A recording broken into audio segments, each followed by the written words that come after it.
Hello, I'm Christian Fraser, and this is The Context. They have no case. Every single legal scholar that I see, I mean, maybe there's somebody out there, some whack job, but for virtually everyone that I've seen, I said there's absolutely no case. It's a case that shouldn't have been brought. The woman who Donald Trump paid $130,000 to keep quiet has been speaking out in great detail in court. She says that she decided to do that not because of the money, but she thought it was a win-win. She could get paid and also secure the safety of her family with just getting the story out.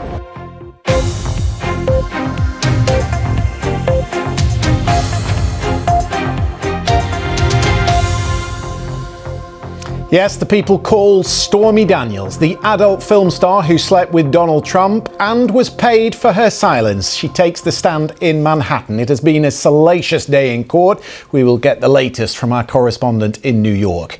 Israel launches another operation in Rafah. Not the real thing, it says, but the main crossing is closed. We'll hear from the UN's point man in Rafah, who is trying to keep the aid operation afloat. And a plot to assassinate President Zelensky. Foiled, but what does it tell us about Russia's intent and the enemies within? Very good evening. Stormy Daniels was paid $130,000 for her silence, but that's not what this case is about. It's not the act of paying the adult film star that is under legal scrutiny here. The prosecution allege it is the manner in which she was paid and how it was ultimately covered up. Daniels was paid by Donald Trump just before the 2016 election.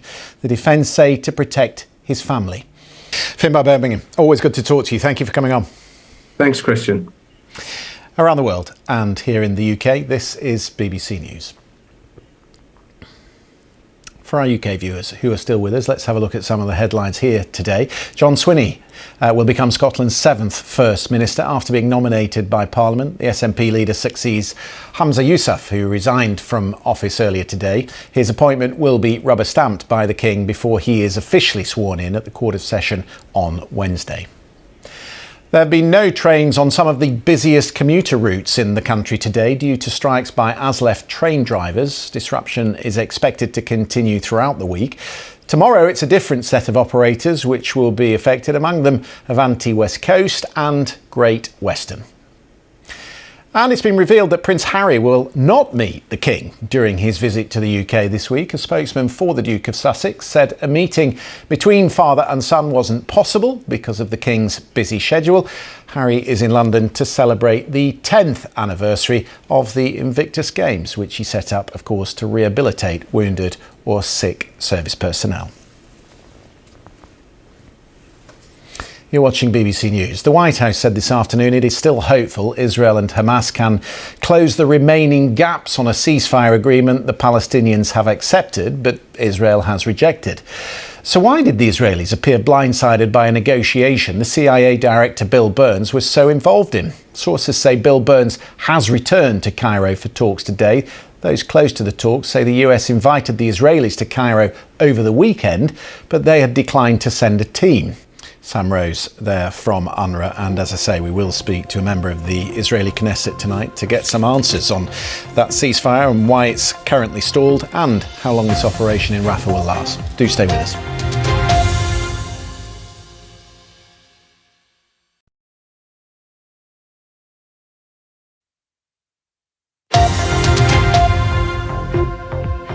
You're watching The Context. Now it's time for Europe Votes 2024.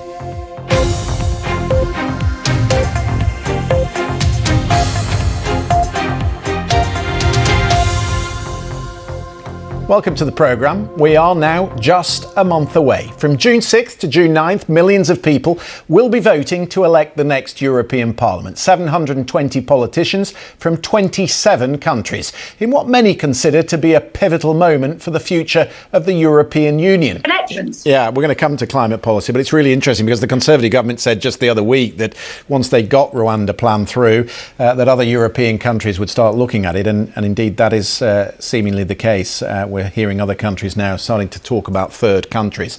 Listen, we'll take a break. Coming up, we're going to take a look at some of the other big issues facing Italy. We all remember the debt crisis of 2008, and the risks are still there. Has Giorgia Meloni postponed the financial pain for electoral gain?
So, as discussed, the Italian Prime Minister Giorgia Meloni intends to use her personal popularity next month to boost her party's chances in this European vote.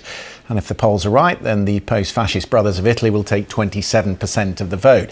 As Mark was saying, back in 2009, the late Silvio Berlusconi did something similar, running as his party's lead candidate in the EU elections and then staying on as head of the Italian government.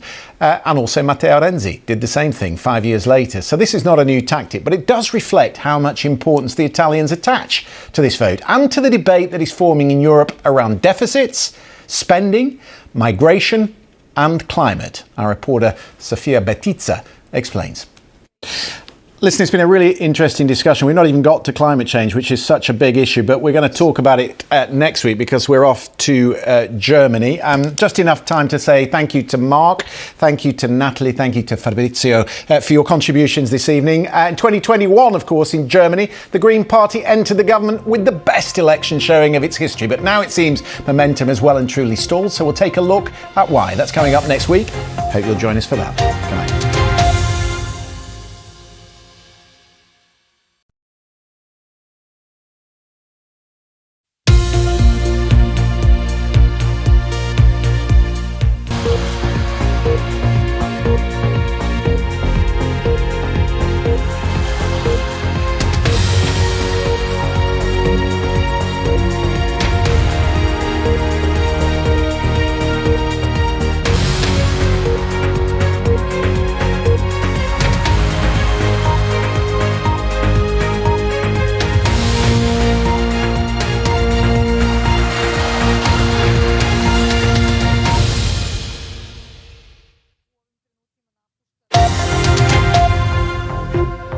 Hello, I'm Christian Fraser. You're watching The Context on BBC News. They have no case. Every single legal scholar that I see, I mean, maybe there's somebody out there, some whack job, but for virtually everyone that I've seen has said there's absolutely no case. It's a case that shouldn't have been brought. The woman who Donald Trump paid $130,000 to keep quiet has been speaking out in great detail in court. She says that she decided to do that not because of the money, but she thought it was a win-win. She could get paid and also secure the safety of her family with just getting the story out. Joining me tonight on the panel, the journalist and author Rachel Shabi and Giulio Riccardo Varela, president of Furore Media.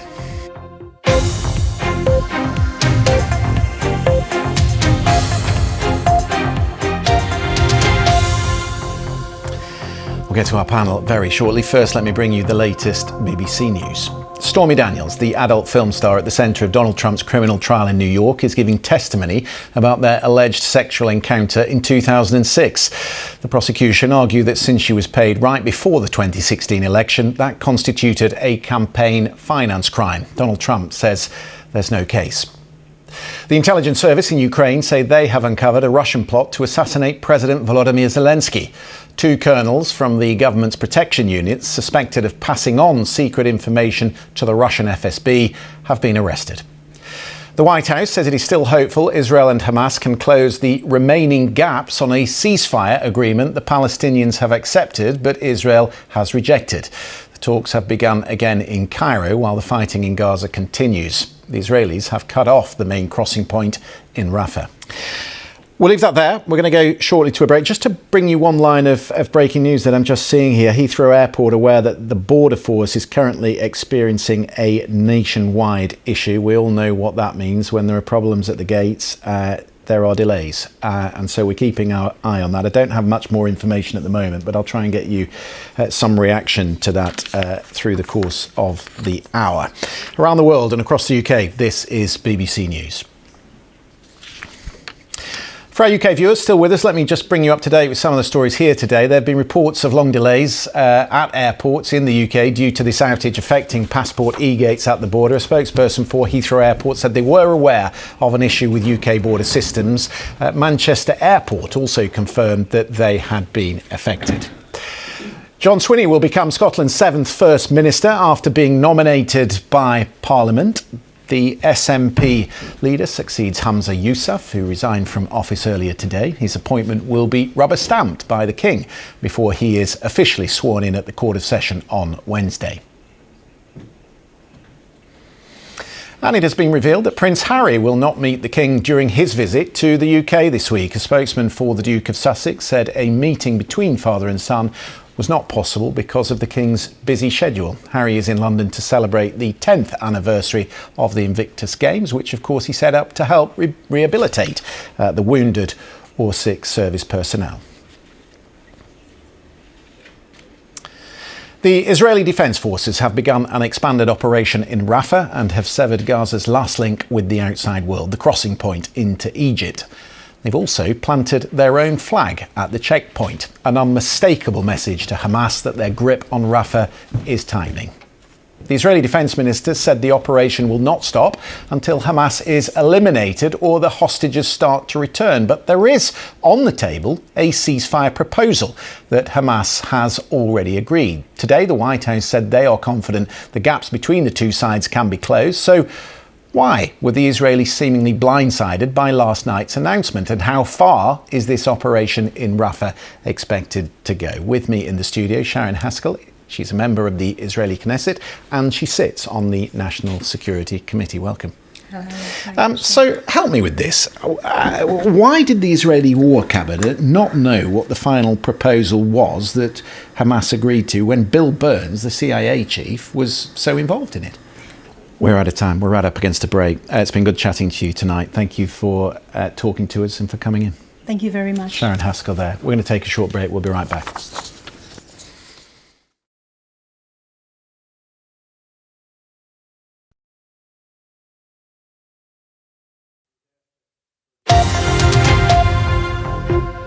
Hello, I'm Christian Fraser. You're watching The Context on BBC News. Long delays at airports in the UK tonight due to an outage affecting passport e-gates at the border.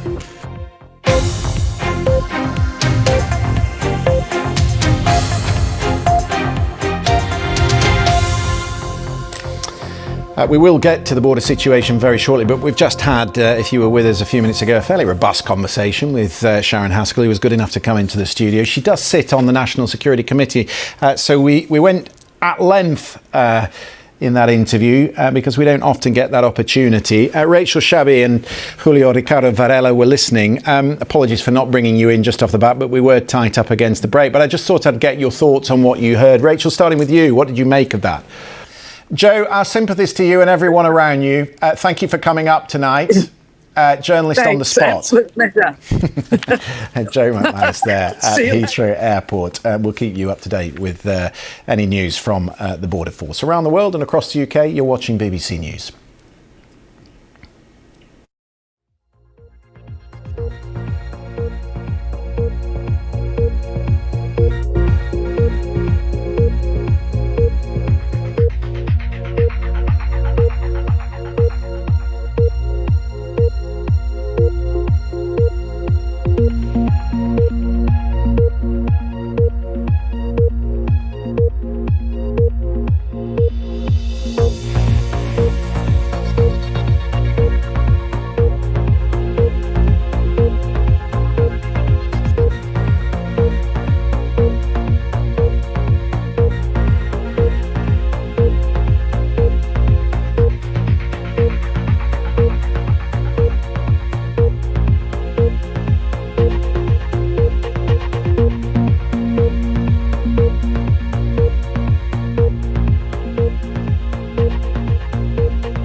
Now, I'm going to lighten the mood a little because we've had some heavy issues to deal with tonight. A few weeks ago, while on my Easter break in Scotland, my son, 12 years old, asked me if we could go into town to Superdrug. And of course, I said, yes. What are you missing? And he said, well, I'm not missing anything. I just want to go and smell colognes, which I thought was a wind-up, but apparently not. And so off we went to Superdrug in Oban in Scotland, where in fact we had to wait because there in line at the cologne counter were lots of other little boys who were also there to buy colognes, and many of them not much older than my son. So what is going on? Well, I have since discovered that this is a thing. He doesn't even shave. 5 sprays. No wonder he smells like he does when he comes home. With me in the studio, perfumer Roger Dove. Welcome. Hello. Did I say that right? Yes, you did. I did. Great. So where's this come from? Whatever makes you feel good. And I think scent is like that. I think nobody should ever dictate to somebody else what you should or shouldn't do. Picking up on a comment you made, which was to do with very, very large companies, the great thing about social media is very small independent companies, the word spreads. So it opens the opportunity also for creators. Brilliant. We're out of time. Roger, thank you for coming in. Thank you also to my panel tonight, Rachel and Julio. Lovely to have your company. We will be back same time tomorrow. Hope you'll join us for that. Good night.